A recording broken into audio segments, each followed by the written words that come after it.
It's none of my business what people say of me and think of me. I am what I am, and I do what I do. I expect nothing and accept everything. There is a kind of man the world rarely sees, not because he is hiding, but because he has stopped performing. He has no need to manage what people think of him, no need to explain himself, defend himself, or shape himself around the expectations of others. He simply is, fully, quietly, without apology, and everything he does comes from that place. Anthony Hopkins is that man, and what he has built across a lifetime of discipline, of dark years survived, of craft pursued at the highest level. It is not the result of luck or the right circumstances. It is the result of decisions. Decisions he made and has held day after day for decades. Decisions that any man can make. Decisions that will change everything once you stop waiting for the right moment and start living them now. It's none of my business what people say of me. Read that again, because it sounds simple, and it is one of the hardest things a human being can actually do. Not pretending you don't care what people think. That is performance, and performance is exhausting. But genuinely understanding in your bones that what another person thinks of you belongs entirely to them. It is their projection, their filter, their story. It says everything about where they are and nothing about who you are. Most men spend their entire lives managing perception, adjusting what they say, softening what they believe, editing themselves before they even open their mouth, calculating how a sentence will land before they've decided if it's even true. And in all that managing and adjusting and softening, they slowly disappear, not all at once, gradually, until the person showing up in the world is not them. It is a version of them built entirely for other people's comfort. And somewhere underneath all of that performance, the real man is still waiting for permission to exist. Anthony Hopkins stopped waiting. I am what I am. I do what I do. That is not arrogance. Arrogance needs an audience. It performs superiority for the approval of others. What Hopkins is describing is something completely different. It is the quiet, unshakable decision to be real, fully real, in every room, with every person, in every circumstance, without calibrating, without softening, without shrinking. And then I expect nothing and accept everything. The man who expects nothing cannot be devastated by disappointment. He is not fragile because he is not depending on outcomes he cannot control. The man who accepts everything cannot be broken by what life brings because he meets it all from the same grounded center, not numb, not indifferent, grounded. That kind of freedom does not come from success. It does not come from status or money or recognition. It comes from one thing: settling the question of who you are inside yourself and refusing to let anything outside of you reopen it. Most men never settle that question. They leave it open their whole lives, constantly checking, constantly adjusting, constantly looking to the outside world for the answer that can only ever come from within. I have learned to let go of what I cannot control. Learned. He did not say he was born knowing this. He did not say it came naturally. He said he learned it, which means there was a time when he did not know it, which means it cost him something to get there. There were years, difficult years, when Hopkins held on, when he tried to manage what could not be managed, control what could not be controlled, force outcomes that the world had no intention of giving him. And somewhere in that struggle, through enough pain and enough failure, he arrived at the only honest answer available to him. Let it go. The need to control what cannot be controlled is one of the most destructive forces in a man's life. Think about what it actually costs. It fragments your attention. You cannot be fully present in what you are doing because part of you is always pulling on something elsewhere that will not move. It burns your energy, not on building, not on creating, not on moving forward, but on wrestling with things that were never yours to determine. It creates a permanent state of internal tension, a low-level anxiety that never fully lifts because the world is always doing something you did not plan for and cannot fix. And the man who lives in that state, always gripping, always fighting, always trying to bend reality to his will, is not a strong man. He is an exhausted man. He is a man who has confused control with strength, and in doing so has lost both. Letting go is not surrender. It is not passivity. It is not giving up on what matters. It is one of the most strategic, most powerful decisions a man can make about where his energy goes. When you release what you cannot control, all of that energy returns to you. Your attention clears. Your focus sharpens. You stop being reactive, pulled in every direction by circumstances, and start being deliberate.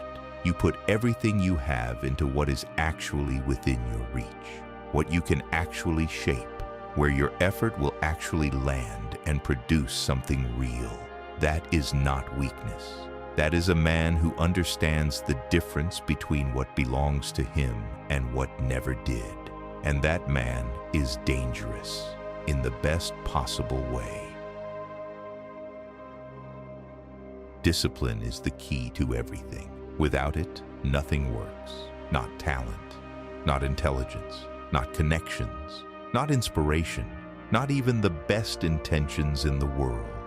Discipline, the unglamorous, unsexy daily practice of doing what needs to be done, whether you feel like it or not, whether the conditions are right or not, whether anyone is watching or not, whether the result is immediate or invisible. Hopkins built one of the most extraordinary careers in the history of film on this foundation. Not because talent fell from the sky, not because every role was perfect, but because he showed up every single day. He did the work. He prepared when no one asked him to. He refined when refinement was not required.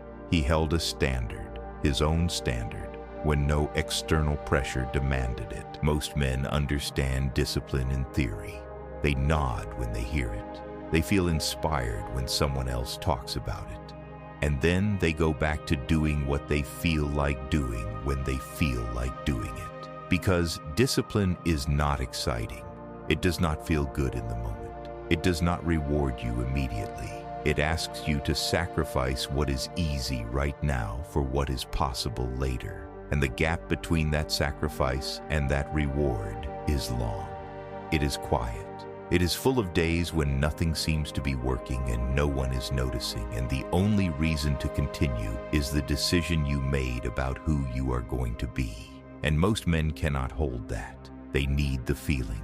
They need the momentum. They need to see the results. And when those things are absent, as they always are in the middle of anything worth building, they stop.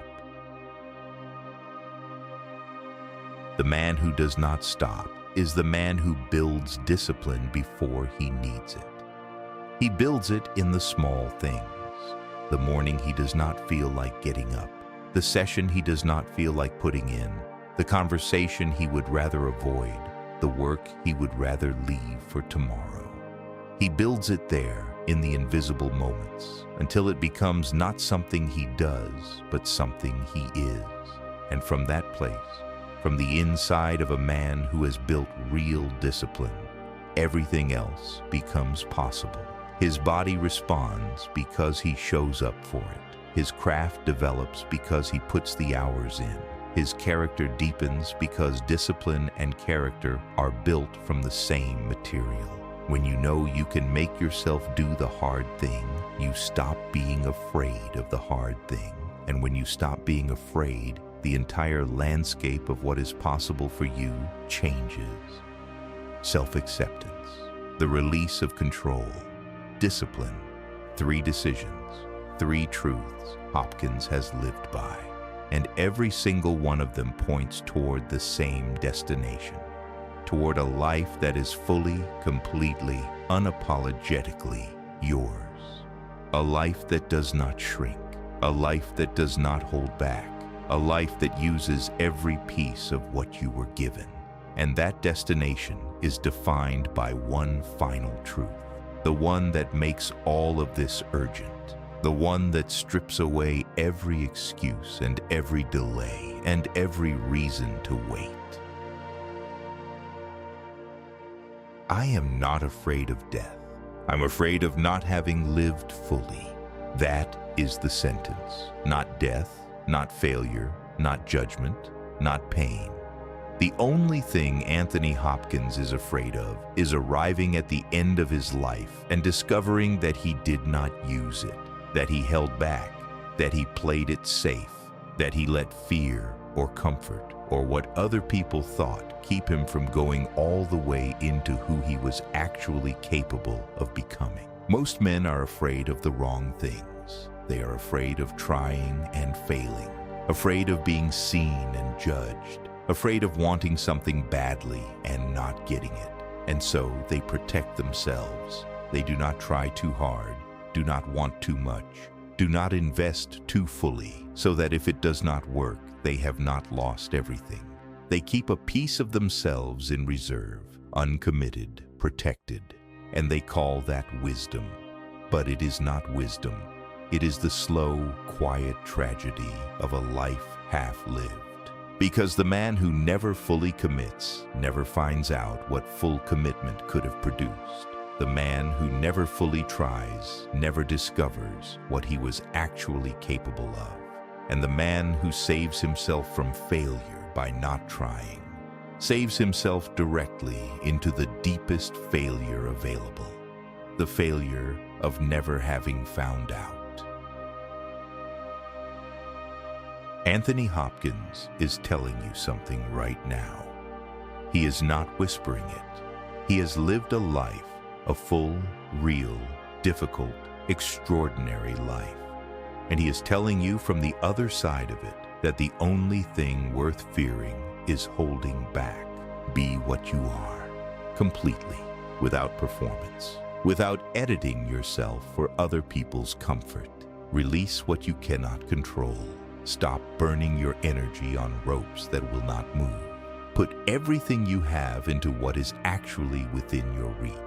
Build discipline, not when you feel like it, every day, in the small moments, in the invisible hours, until it becomes who you are. And live fully, not eventually, not when the conditions are right, not when you feel ready, now, with everything you have, all the way. That is the Anthony Hopkins philosophy, and it belongs to any man willing to stop watching and start living it.